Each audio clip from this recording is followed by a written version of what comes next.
ఖచ్చితంగా ఉంటుంది. ప్రతి సంవత్సరం కూడా ప్రతిసారి కూడా ఎప్పుడైతే న్యూ గవర్నమెంట్ వస్తుందో వచ్చిన మొదటి సంవత్సరంలో నోటిఫికేషన్స్ ఇస్తారు. మరలా ఎప్పుడు ఇస్తారు? ఇన్ జనరల్ ఎలక్షన్ ఇయర్ లో ఇస్తారు. అయితే కొన్ని గవర్నమెంట్స్ రెగ్యులర్ గా ఎవ్రీ అకాడమిక్ ఇయర్ లో ఒక నోటిఫికేషన్ మినిమం ఇస్తూ ఉంటారు. బట్ థంబ్ రూల్ ఏంటంటే న్యూ గవర్నమెంట్ ఫామ్ అయినటువంటి ఫస్ట్ ఇయర్ లో మాత్రం ఖచ్చితంగా నోటిఫికేషన్స్ ఉంటాయి, ఎలక్షన్ ఇయర్ లో నోటిఫికేషన్ ఉంటాయి. ఇది గత 50 సంవత్సరాలుగా ఆంధ్ర రాష్ట్రంలో ఏపీపీఎస్సీలో జరుగుతున్న సంప్రదాయం. అయితే ఇక me without wasting much of your time, ఇక్కడ ఎవరైతే మీరు క్లియర్ చేసి ఉన్నారో ఆన్లైన్ లో ఉన్న వాళ్ళు కానివ్వండి, ఇక్కడ ఫిజికల్ గా ఉన్న వాళ్ళు కానివ్వండి, coming 3.5 months is very very crucial. ఎంత క్రూషియల్ అంటే 3.5 months లో నేను మనం చెప్పినట్లుగా you are going to become group 2 officers. కాబట్టి ఈ జీవితంలో ఈ 30 years 25 years whatever may be the your age, ఇన్ని సంవత్సరాల్లో పడినటువంటి కష్టము లేకపోతే చేసినటువంటి ప్రయత్నాలు, మీరు పెట్టినటువంటి ఎఫర్ట్స్ ఒక ఎత్తు అయితే, ఈ 3.5 months లో మీరు పెట్టబోయేటువంటి ఎఫర్ట్స్ ఇంకొక ఎత్తు. ఎందుకంటే ఈ 3.5 months తర్వాత మీరు ప్రజెంట్ ఏ స్టేటస్ లో అయితే ఉన్నారో దాని నుంచి ఖచ్చితంగా ఒక 10 times ముందుకెళ్ళిపోబోతున్నారు.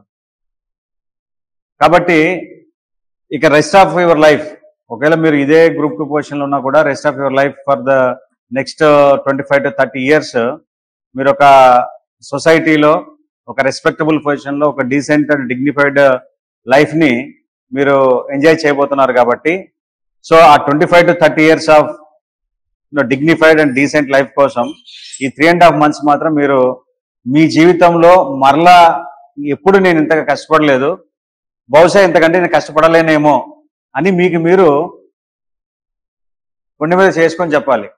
అంటే maximum I try my level best, ఇంతకు మించి నేను బహుశా కష్టపడలేను, ఇంతకు మించి నేను ఎప్పుడు కూడా కష్టపడలేదు జీవితంలో అనేటువంటి రేంజ్లో మీ ప్రిపరేషన్ ఉండాలి. సో కాబట్టి ఆ డెడికేషన్ మీలో ఉన్నప్పుడు మీకు కొన్ని ఇక్కడ ఆబ్లిగేషన్స్ ఉండొచ్చు, ఫ్యామిలీ పరమైనటువంటివి లేదా జాబ్ రిలేటెడ్ కావచ్చు, ఏమైనా కావచ్చు, ఎన్ని ఉన్నా కూడా వాటన్నింటిని మీరు ఓవర్కమ్ చేసి కమింగ్ 3.5 months లో మీరు పెట్టేటువంటి ఎఫర్ట్స్, మీరు చూపించేటువంటి డెడికేషను, అదేవిధంగా మీ సిన్సియారిటీ మిమ్మల్ని నెక్స్ట్ లెవెల్కి తీసుకెళ్తుంది. కాబట్టి దీనికి కావాల్సింది మనం ఎక్కడున్నాము, లేకపోతే ఎంతమంది కాంపిటీషన్లో ఉన్నారనే దానికంటే కూడా మనం చెప్పినట్టుగా నేను ఎంత కష్టపడుతున్నాను. సో బిఫోర్ ఎగ్జామినేషన్ సిలబస్ కనీసం ఒకసారి మొత్తం కనీసం 2 revisions చేయాలి. అంటే సింగిల్ రీడింగ్ ముందు చదువుతారు సిలబస్ మొత్తం, బిఫోర్ ది ఎగ్జామినేషన్ కనీసం 2 revisions చేయాలి. చేసిన తర్వాత చేస్తూనే మీకు టెస్ట్లు, ఇప్పుడు ఏదైతే ఆన్గోయింగ్ క్లాసెస్ వీక్లీ టెస్ట్ పెడతారో ఆ టెస్ట్లని అటెండ్ అవ్వండి. ఇవన్నీ అయిపోయిన తర్వాత మళ్ళీ సెక్షనల్ టెస్టులు, గ్రాండ్ టెస్టులు కూడా కండక్ట్ చేస్తారు.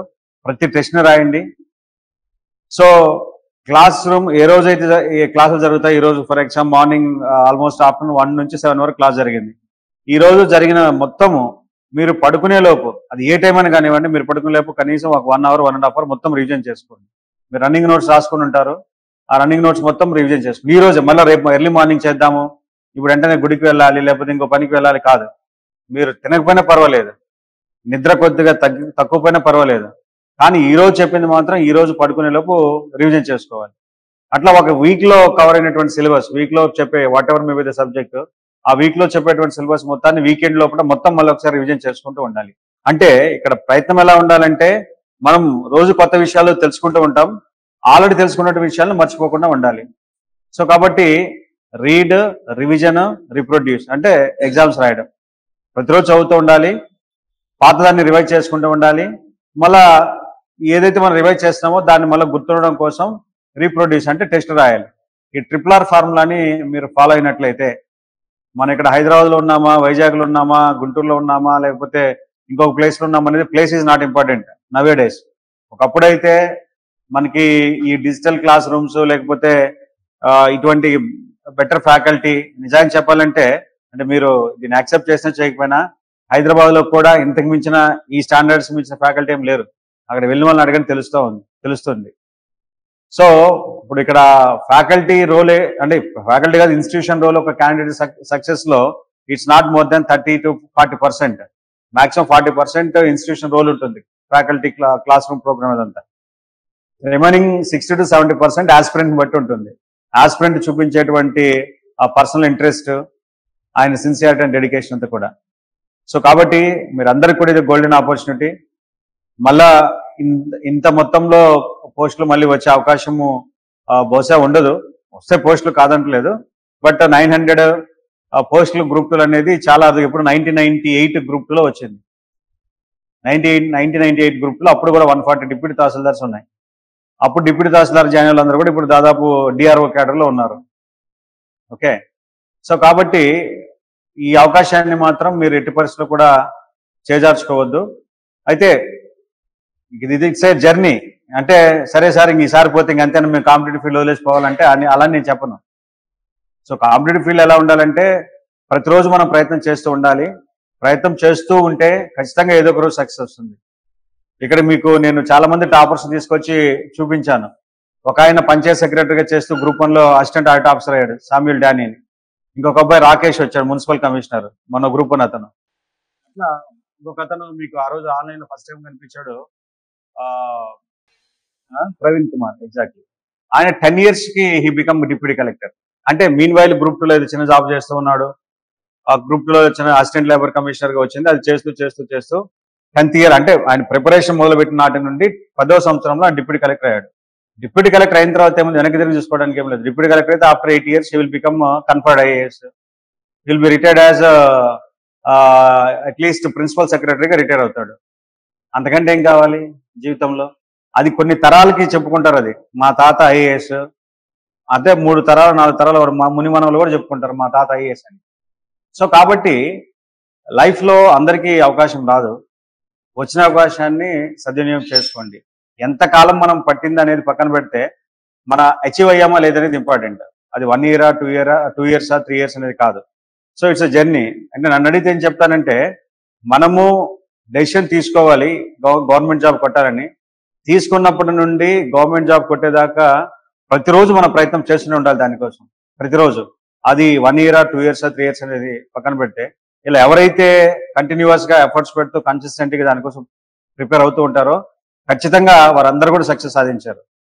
సో ఫైనల్ గా నేను చెప్పేది ఒకటే, కాంపిటేటివ్ ఎగ్జామినేషన్ లో సిన్సియర్ గా ప్రిపేర్ అయినటువంటి ఆస్పిరెంట్స్, నేను మీకు ఇక్కడ కొత్తగా చెప్పడం కాదు, I have been in touch with this field for almost 15 years. అంటే అక్కడ ఆస్పిరెంట్ గా ఫ్యాకల్టీగా 15 years లో చూశాను. దాదాపు ఒక 10,000 మందికి అడ్రస్ చేశాను క్లాస్ రూమ్ లో. ఈ 10,000 మందిలో నేను గమనించింది ఏంటంటే, ఎవరైతే నిజంగా కష్టపడి ఎగ్జామ్ ప్రిపేర్ అయ్యారో అందరూ కూడా ఏదో ఒక జాబ్ లో సెటిల్ అయ్యారు ఫైనల్ గా. అంటే సివిల్స్ బాగా ప్రిపేర్ అయిన వాడు వర్స్ట్ కేసులో గ్రూప్ 1లో మంచి ర్యాంక్ లో ఉన్నాడు. గ్రూప్ 1 బాగా ప్రయత్నం చేసి కష్టపడిన వాడు గ్రూప్ 2లో బెటర్ పొజిషన్ లో డిప్యూటీ కలెక్టర్, డిప్యూటీ తహసీల్దార్ లేదా సబ్ రిజిస్టార్ గా సెలెక్ట్ అయ్యారు, లేదా అసిస్టెంట్ కమర్షియల్ ట్యాక్స్ ఆఫీసర్ అయ్యారు. ఇక గ్రూప్ 2 కూడా సిన్సియర్ ప్రిపేర్ అయినవాడు గ్రూప్ FROనో లేకపోతే జూనియర్ అసిస్టెంట్ గ్రూప్ 4లోనో ఏదో ఒక గవర్నమెంట్ జాబ్ లో, లేకపోతే ఇక సెంట్రల్ గవర్నమెంట్ జాబ్స్ లోనో, లేకపోతే రైల్వే RRBలోనో ఏదో ఒక దాంట్లో సెటిల్ అయ్యారు. అందుకే దీంట్లో కాంపిటేటివ్ ఎగ్జామినేషన్ లో success may be delayed, but it won't denied. అంటే మన విజయం అనేది ఆలస్యం అవుతుంది కామో అది మాత్రం ఆగిపోదు ఇప్పుడు కూడా. అదొకటి గుర్తుపెట్టుకోండి. ఎక్కడ డిమోరలైజ్ కావాల్సిన పని లేదు. ఓన్లీ థింగ్ ఏంటంటే మనం ఏ పొరపాట్లు చేస్తున్నాం, మనలో ఉన్న వీక్నెసెస్ ఏంటి, ఆ వీక్నెసెస్ ని రెక్టిఫై చేసుకుంటూ ఇది ఒక తపనలాగా యజ్ఞంలాగా చేస్తే ఖచ్చితంగా సక్సెస్ అవుతుంది. సో నేను మీకు గతంలో కూడా చెప్పాను, కాంపిటేటివ్ ఫీల్డ్ లో సక్సెస్ అయ్యేవాడికి ఫెయిల్ అయ్యేవాడికి ఒకటే మార్క్ తేడా ఉంటుంది. మీ అందరికీ తెలుసు తీనా డాబీ అని చెప్పేసి 2017 ఆల్ ఇండియా ర్యాంకర్ సివిల్స్. ఆమెకి ఆ ఇయర్ లో ఆమె ఫిలిమ్స్ క్వాలిఫై అయింది, exactly cut off mark qualify అయింది. ఆ year civil service films cut off mark 201 paper 1 paper 2 కలిపి ఆమెకు వచ్చింది ఎగ్జాక్ట్లీ 201. సో జస్ట్ క్వాలిఫై అయింది ఫిలిమ్స్. కానీ మెయిన్స్ లో మంచి స్కోర్ వచ్చింది, ఇంటర్వ్యూలో మంచి స్కోర్ వచ్చింది, ఫైనల్ గా ఆల్ ఇండియా టాపర్ అయింది. అంటే ఒక్క మార్క్ కనుక ఆమెకు రాకుండా ఉంటే మెయిన్స్ రాసే ఎలిజిబిలిటీ ఆమెకు లేదు. ఆల్ ఇండియా టాపర్ సంగతి పక్కన పెట్టండి. సో అంటే ఇక్కడ 201లో 200 వచ్చి ఆగిపోయినా ఆమె డిస్క్వాలిఫై అయ్యి ఉండేది. ఇప్పుడు మొన్న కూడా కట్ ఆఫ్ ఉంది. For example let it be, కొంతమంది 18.5 అంటున్నారు, 20 అంటున్నారు, 21, whatever maybe the cut off. Cut off mark అంటే cut off letters cut off mark 22 అనుకుందాం. 22 మార్క్ నుండి 150కి 149 వచ్చిన వాడు క్వాలిఫై అవుతాడు, లేదా 150 అవుట్ ఆఫ్ 150 వచ్చిన వాడు క్వాలిఫై అవుతాడు, 21 వచ్చిన వాడు క్వాలిఫై అవుతాడు. కానీ 20 మార్క్స్ వచ్చిన వాడు క్వాలిఫై రాడు, 20 అండ్ బిలో. అంటే 20 మార్క్ వచ్చిన వాడికి 21 మార్క్ వచ్చిన వాడికి తేడా ఎంత? 1. అయితే 1 మార్క్ మనం ఎలా అర్థం చేసుకోవాలంటే, ఆ 21 వచ్చినవాడు మనకంటే ఎక్కువ కష్టపడ్డాడు, లేదా 21 అబౌవ్ ఎవరైతే వచ్చారో వాళ్ళకంటే మనకంటే ఇంకొక గంట ఎక్కువ చదివాడు, లేదా మనకంటే ఇంకొద్ది ఎక్కువ ఎఫర్ట్స్ పెట్టాడు, మనం కొద్దిగా ఎఫర్ట్స్ పెట్టలేకపోయాం అనేదే మనం అర్థం చేసుకోవాలి ఇక్కడ. సో ఆ విధంగా మీరు ఉన్న టైంని ఉన్నటువంటి ఇక్కడ luckily you have good faculty for AP history. నేను నిజంగా నెల్లూరు జిల్లాలో ఇటువంటి ఫ్యాకల్టీ దొరుకుతానని ఎక్స్పెక్ట్ చేయలేదు. అవునా కదా? నా మాట కాదంటారా? Do you agree with me? So ఇటువంటి ఫ్యాకల్టీ ఇక్కడ దొరుకుతానే నేను ఎక్స్పెక్ట్ చేయలే బహుశా. But luckily you have that opportunity. అలాగే ఎస్ఎన్టీ కూడా హర్నాథ్ గారు రిమైనింగ్ చాప్టర్స్ అని హర్నాథ్ గారు చెప్తారు. ఎకానమిక్ కోర్ ఏరియాస్ మొత్తం ఆయన ధర్ని శ్రీనివాస్ ఇంకొక శ్రీనివాస్ కవర్ చేశారు. రిమైనింగ్ ఏరియాస్ వీలైతే మీకు ఎకానమీ టెస్ట్ సిరీస్ ఎక్స్ప్లెనేషన్, అంటే ఎకానమీ అనేది little bit critical subject, economy and SNT.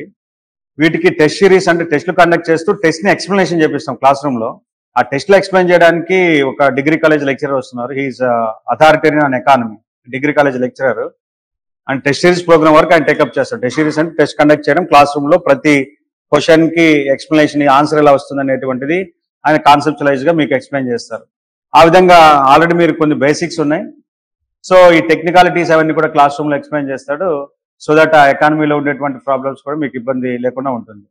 Okay, so అదేవిధంగా మీకు టెస్ట్ సిరీస్ సంబంధించి కూడా వీలైనంత వరకు బెస్ట్ స్టాండర్డ్స్ ఉండేటట్టు టెస్ట్ సిరీస్ ప్రొవైడ్ చేస్తాం.